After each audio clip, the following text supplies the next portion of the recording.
Well, hello and welcome to In the Kitchen with Laurel. This is my backyard, my front yard, and my outdoor kitchen, which has very basic facilities. Right now, I'm in the process of making my signature dish, tabouli. Tabouli is parsley mint salad, and I was taught how to make this by a woman from Lebanon, and so she taught me from scratch all the right stuff to make it with and to make it real. And what most people probably don't know or don't make it as well as the way they do it there in where it came from, the Mediterranean diet, is it's really a parsley mint salad. So the mint is key, and I just over the years keep putting in more mint when I realize it's just tastier with more mint. So every time I make it, I've been making it for 2 decades straight, I put in more mint. So the reason I make this so often and have lived on it for years, and it's my mainstay, is because you can make it once. Hope you can see my batch of parsley that came from the farmer's market. Beautiful batch. And I just soak it in this bowl. I make sure I soak my greens and my veggies in hydrogen peroxide and water. It's not just rinsing under the tap. That soaking is a whole different way of getting into nooks and crannies that you can't get to with the tap. So that's a little tip. But the reason I live on this is I make it once and it lasts for 3 or 4 days, and it never tastes the same. And the reason for that is, what do we accompany it with? So I make the base, which is quinoa, either sprouted or cooked. I already cooked my quinoa. It's now cooling so that I can mix it nicely with the olive oils and the lemon juice. Other key ingredient is the lemon juice. Yeah. So what happens is that every time I have this base salad in the fridge, I'm hungry, I'll just throw some different kind of avocado on top. I make my own hummus or tahini or hummus. Hummus and tabouli, they kind of go together like peanut butter and jelly. Or Reese's peanut butter in cups. Peanut butter and chocolate. So you can add Kalamata olives, you can add cheese. I add a kefir cheese, so it's fermented, and I like it. It has a bite to it. It's also healthier for you. And most of the time I don't really do dairy, but if I do dairy, eat it, I'll usually have something that's goat made, not cow. I don't really trust the cow products that come from the cows these days.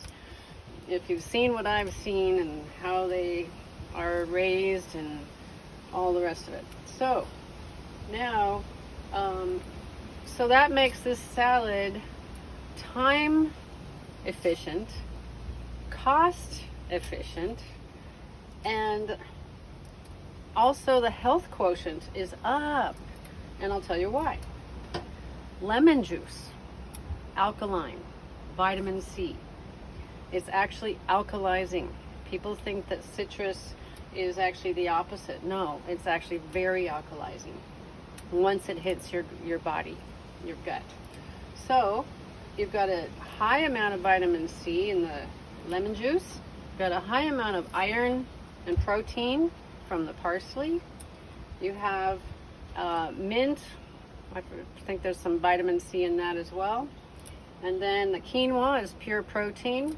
And then the other thing that I like to add, and that I've always, once I figured it out, I add it every single time, sprouted little French green lentils. So a handful of little green lentils is the same amount of protein as a hamburger. Not that I eat hamburger. So why not? So it's high protein, high iron, high vitamin C, and totally alkalizing, and no grain, gluten-free. I can't think of a better amount of nutrition and goodness in one bite from any food on the planet. And you can add falafel to it. You can add, if people are meat eaters, they like to add the kebab type stuff, and so it's just an incredible base salad to have around all the time, and you can just do so much with it, and it's just there waiting for you, saving you a ton of time. And the most time consuming part is this, but I'm looking out at the jungle and the trees and the forest, and it's nice to have a good view. If not, listen to some really good music to put you in a good high vibe state. The other thing that's really important when I'm making my food, and that is, what am I considering? What am I thinking? What are my thoughts? And so I am putting my thoughts into this food. So right now I'm putting in Laurelove food into my food.